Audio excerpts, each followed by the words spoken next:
Welcome to my class, student. This is story of my life. We are doing chapter 6 and in this also we are doing summary and question answer together because the chapter is little small. Let's start. Now, अब अभी तक आपने क्या देखा? उसको language की समझ आ गई हेलेन को. Helen now had the key to language. Language की चाबी उनको मिल गई and was eager to learn how to use it. अब वो चाबी मिल गई तो उनको यूज भी करना है, तो वो हर दिन ये सोचती थी नया दिन कब आएगा जब वो और ज्यादा से ज्यादा चीजों को समझेंगी. She had to trap each word by slow and often painful process. वो क्या थी, वो नॉर्मल बच्चों की तरह नहीं थी, वो देख नहीं पाती थी, वो सुन नहीं पाती थी, तो एक पेनफुल प्रोसेस चलता था हर एक नई चीज को सीखने में, और वो जो प्रोसेस था थोड़ा स्लो भी था. Right? She writes, gradually from naming an object we advance step by step until we have traversed the vast distance between our first stammered syllable and the sweep of thought in a line of Shakespeare.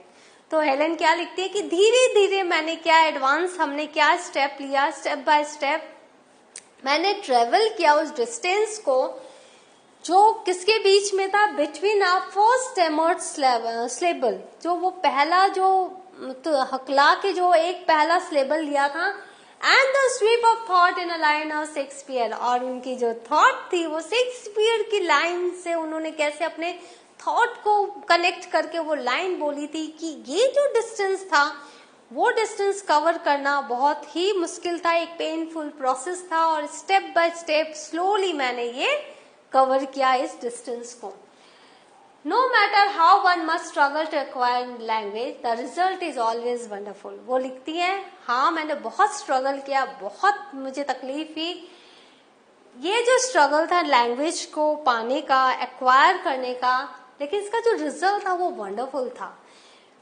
जब आप suppose जैसे आप कोई चीज को पाने के लिए स्ट्रगल कर रहे हो और जब उस चीज को आप पाते हो और आप मार्वलस हो जाते हो कि तो आप सारी वो तकलीफ भूल जाते हो. तो ऐसा ही इसके साथ होता था जब वो लैंग्वेज सीखते हैं कि प्रोसेस में जब वो टायर्ड हो जाती थी, स्ट्रगल कर करके वो फ्रस्ट्रेटेड हो जाती थी, लेकिन जब वो रिजल्ट आता था तो वो बहुत ही खुश होती थी. वो it was a wonderful effect on her. Helen began to ask Miss Sullivan more and more questions about the world. और वो ज्यादा से ज्यादा पूछने लग गई वर्ल्ड के बारे में अपनी टीचर से. One morning, before Helen knew many words, she asked her teacher what love meant. तो एक दिन हेलेन ने बहुत सारे वर्ड सीखे, तो एक दिन उसने पूछा अपनी टीचर से ये लव का मतलब क्या होता है.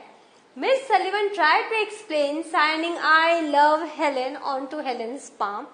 तो मिस सलीवन ने क्या किया, ट्राई किया, उन्होंने हेलेन के पाम में लिखा आई लव हेलेन, बट जो लव है वो एब्स्ट्रैक्ट है, वो आप वैसे वर्ड्स नहीं समझ सकते हो. तो एंड अटेम्प्टिंग टू किस हर ऑन हर हेड, और उसके हेड पर, फोरहेड पर उन्होंने किस किया लव का मतलब समझाने के लिए. Helen still could not understand, Helen को तब भी समझ में नहीं आया. And asked if love was the sweetness of flowers on the heat of the sun. तो उन्होंने कहा कि तेज गर्मी में जो फ्लावर की जो स्वीटनेस है क्या वही लव है. A few days later, when Helen made a mistake while stringing beads of different sizes onto a group, कुछ दिनों बाद हेलेन क्या है वो मिस्टेक कर रही थी, गलतियां कर रही थी. अरिथमेटिक सिखाने के लिए उनके जो टीचर थी वो डिफरेंट टाइप्स ऑफ बीड्स देती थी उनको, और उनको वो पोना होता था एक स्ट्रिंग में. तो हेलेन बार बार ये मिस्टेक कर रही थी क्योंकि वो डिफरेंट साइजेस को एक ग्रुप में नहीं ला पा रही थी. She found herself struggling to concentrate and figure out what she had done wrong. वो कंसंट्रेट नहीं कर पा रही थी, वो स्ट्रगल कर रही थी कि मैंने कहाँ क्या गलती कर ली. हर बीड्स का एक ग्रुप बनाना था, उनको धागे में पोके, तो वो कर नहीं पा रही थी.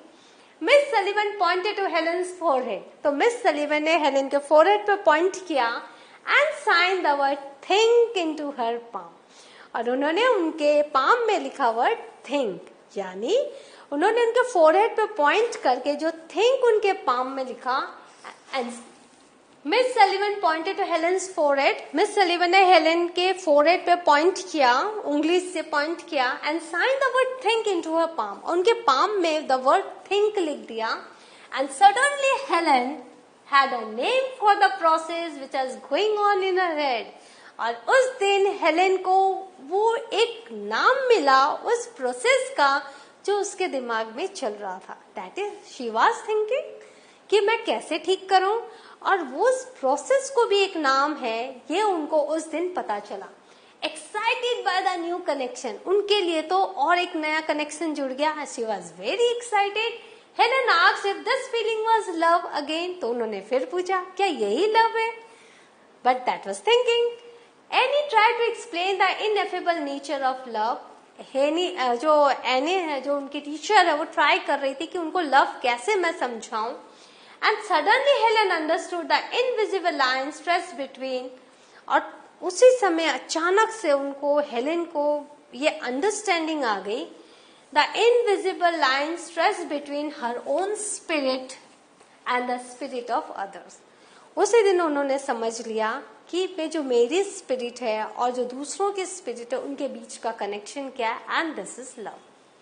Helen explains that Miss Sullivan always spoke to Helen with the eloquence she would use to speak to any speaking child. Helen लिखती हैं कि मिस सलीवन हमेशा उनसे बातें करती थी जैसे वो नॉर्मल बच्चों से बातें करती थी, with the eloquence. Only she signed everything into Helen's hands. सिर्फ अंतर यही था कि वो हेलेन के हाथों में लिखती थी, वो हर एक वर्ड वो लिखती थी और इस तरह से बातें करती थी। In this way, Helen slowly picked up the countless idioms and expressions used in daily conversation. और इस तरह से हेलेन ने सीखा कि डेली बातचीत में कितने idioms हम यूज करते हैं, कितने तरह के हम expressions हम दिखाते हैं।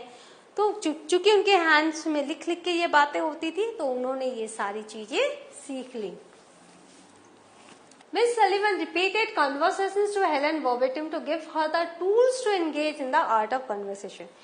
मिस सलीवन क्या करती थी, रिपीटेडली वो कन्वर्सेशन करती थी, और इस तरह से हेलेन के पास एक टूल आ गया था, एक औजार आ गया था कि उसको कैसे वो आर्ट ऑफ कन्वर्सेशन में एंगेज कर सके, कैसे वो बातचीत की जो कला है उसमें वो उनको व्यस्त कर सके, एंगेज कर सके।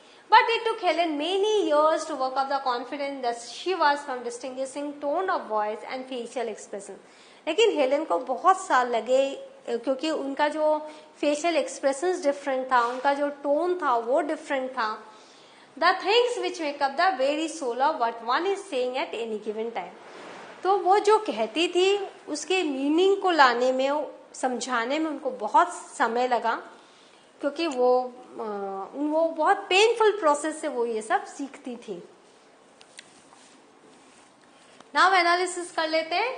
Helen found acquiring language a slow process at times, but nonetheless delighted in finding more and more ways to express herself and engage with the world around her after so long spent in the dark. तो Helen ने क्या हुआ, उन्होंने language तो acquire किया। कैसी process थी, slow process थी, लेकिन वो बहुत ही डिलाइटेड थी नए नए रास्तों को पाकर, जिससे कि वो अपने आप को एक्सप्रेस कर सके and engage with the world around her, और आसपास की दुनिया से वो एक संबंध बना सके, एंगेज कर सके। After so long spent in the dark, अंधकार की दुनिया में इतने साल रहने के बाद। एज हेलेन्स होराइजन्स एक्सपेंडेड, उनके जो होराइजन्स जो फैल रहे थे, एक्सपेंड हो रहे थे, she found herself thinking hard about abstract. तो वो धीरे धीरे एब्स्ट्रैक्ट जो इमोशंस है, जिनको आप फील कर सकते हैं, सिर्फ उनके नाम जानने के लिए वो बहुत कोशिश कर रही थी। Concept and struggling to understand the more ineffable aspects of the human experience. और जितने भी ह्यूमन एक्सपीरियंसेस है, उनके जो ये एस्पेक्ट्स हैं जिनको आप महसूस कर सकते हो, उनको वो जानने की कोशिश कर रही थी। Helen struggles assigning words to her feelings. Helen को दिक्कत हो रही थी अपने फीलिंग्स को नाम देने में। The desire to pin down these words pushed Helen forward, और इन वर्ड्स को जानने के लिए वो क्या फील कर रही हैं, उसको एक्यूरेटली बाहर की दुनिया को बताने के लिए वो बहुत ही डेस्परेट हो गई, और इसी ने उनको पुश किया फॉरवर्ड कि वो लर्न करें, बहुत मेहनत करें। She made more and deeper connections and began to understand the nature of, तो इस तरह से उन्होंने बहुत ही डीपर कनेक्शन, उन्होंने बहुत गहरा उन्होंने कनेक्शन फाइंड आउट किया। Nature of community, humanity and communion. तो कम्युनिटी क्या है, ह्यूमैनिटी क्या है, कम्युनियन क्या है, सहयोगिता क्या है between friends and strangers alike, इन सब के बीच में उन्होंने एक अंडरस्टैंडिंग डेवलप की। Miss Sullivan never treated Helen as though inferior और स्पोक डाउन टू हर।